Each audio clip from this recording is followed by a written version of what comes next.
في يسار الثامنة من جولة بيت الشعر وضمن تظاهرة رمضانيات بيت الشعر في الجهاد، احتفت مدينة بنزرت بالشعر والقصيدة في مسامرة رمضانية راوحت بين الموسيقى والقراءة الشعرية، وواكبها ثلة من شعراء بنزرت والعديد من الفاعلين في الشأن الثقافي بالجهة. لطيفة حمدي عادت بهذا الريبورتاج.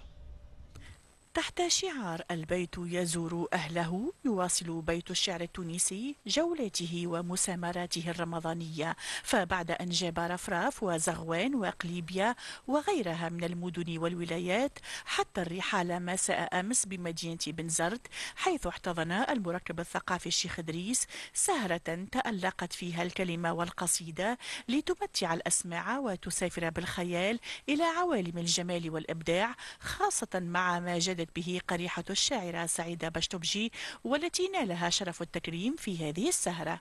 اليوم شرفونا بالحضور ثلة من شعراء بيت الشعر في ضيافة شعراء بنزرت اللي حاضرين معنا اليوم. هذه الأمسية تقام على شرف الشاعرة والأستاذة سعيدة بشتبجي، هي إحدى قامات الشعر في بنزرت اللي اليوم احنا باش نحتفي بها. هذا التكريم سيشجعني أكثر على مزيد الإبداع ومزيد الإنتاج، وعلى أن أتشجع لأطبع أشعاري في مجموعات شعرية، لأني إلى حد الآن أجمع الأشعار وأكدسها ولم أطبعها.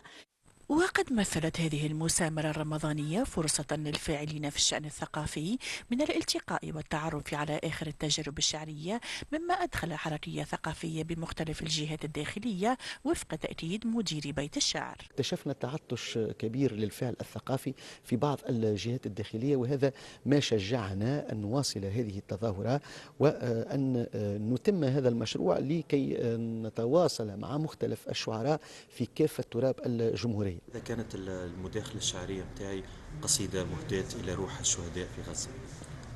قد أدفن يوم أموت بلا شاهدة للقبر، وقد أبقى مرميا في القبو بغير رداء، لا ينقص شيء من جسدي 37 حرارته، والبسمة بيضاء ولا كدر.